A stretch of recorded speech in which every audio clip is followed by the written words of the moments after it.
In this video, we'll be talking about a new non-parametric method called multivariate adaptive regression splines. And I have a special guest with me today. Adeline. My daughter. In this video, we continue our discussion of regression methods. In the last video and in class this week, you were introduced to non-parametric algorithms, specifically k-nearest neighbors. Today, we will learn another non-parametric algorithm called multivariate adaptive regression, Splines, or MARS for short. The goal of MARS is to create a piecewise linear model so that the relationship between a predictor and the response can be different for different ranges of the predictor variable. This method can also be extended to multiple predictor variables.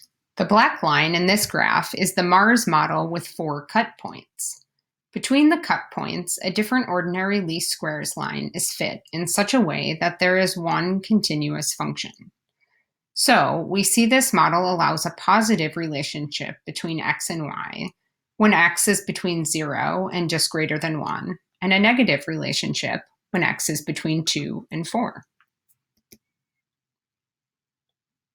Hinge functions are a key part of MARS models.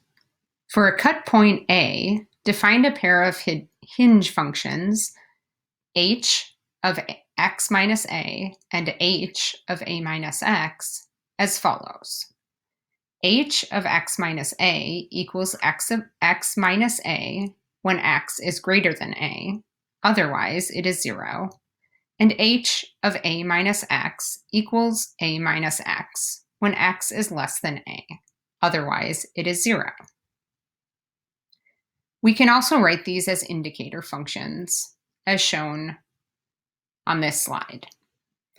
This pair of hinge functions create 2 new variables, which can be used in a linear model, and will create a piecewise linear function. Let's look at an example with the sample data. In this example, we create a hinge function at x equals 2. First, we create the 2 new variables, x1 and x2. Notice in the sample of data shown in the table that observations where x is greater than 2 have x1 values of 0, and observations where x is less than 2 have x2 values of 0. Then we fit the ordinary least squares regression model with the new variables x1 and x2. The model results are shown in the table and the graph. We can clearly see that the line is piecewise linear and that the hinge occurs at 2. The coefficients can be difficult to interpret directly, but the graph gives a good visual of the fit. Here, we show the models for various cut points. Are any of these the best cut point? How is the initial cut point determined? Each data point for each possible predictor is evaluated as a candidate cut point. So, in this example, we only have one possible predictor, but over 400 candidate cut points. The hinge functions are created for each candidate cut point, and the regression model is fit. Then the predictor and cut point with the smallest sum of squared residuals is chosen as the best model. After that cut point is decided, then the rest of the data points for the predictor that was used initially and all other predictors are once again considered as the second cut point. Once again, the model with the smallest sum of squared residuals, which will have 2 cut points, is chosen as the best model. The process continues until some user-defined stopping point is reached. The default is that r squared is increased by less than 0.001. It turns out that neither x equals 2 nor x equals 3 is the best cut point for these data. You'll also be happy to learn that we don't have to do this process by hand. We can use functions from the caret package to help us find out what the best cut point is. The table in the top left shows the MARS model for just one cut point at x equals 1.17. This cut point produces the model with the smallest sum of squared residuals. This is shown in orange in the graph on the right. The table in the bottom left shows the Mars model for two cut points. X equals 1.17, which was the best initial cut point, and X equals 4.89. This is shown in purple in the graph on the right. In the Mars algorithm, cut points and hinge functions are sequentially added to the model until the R squared increases by less than 0.001, which means that additional cut point is barely increasing the amount of variation in the response explained by the model. At that point, the algorithm goes back to evaluate each of the hinge functions and sequentially removes any that are not contributing. Often, it will remove one of the hinge function pairs.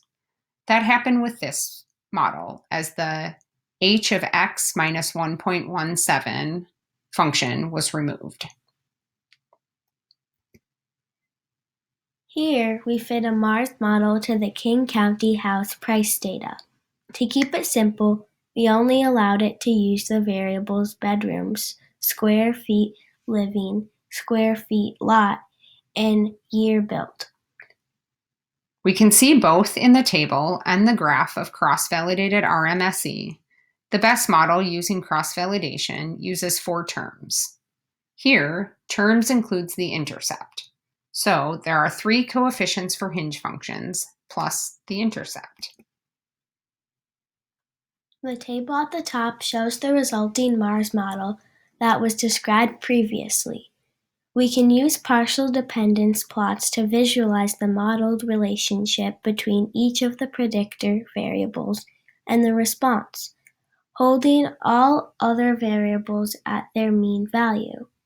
So the plot on the left shows the modeled relationship between square feet living and price, holding year built at the average year built for all observations. We can clearly see where the cut points occur in the plots.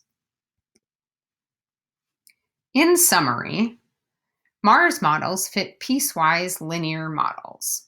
These offer a nice balance between ordinary least squares regression and more complex non-parametric methods. The resulting model can often still be interpreted nicely, but we have more flexibility than with ordinary least squares.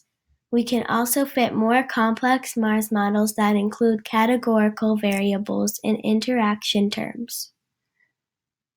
That's all for today. I hope you enjoyed the video, and thanks to Adeline for helping me out.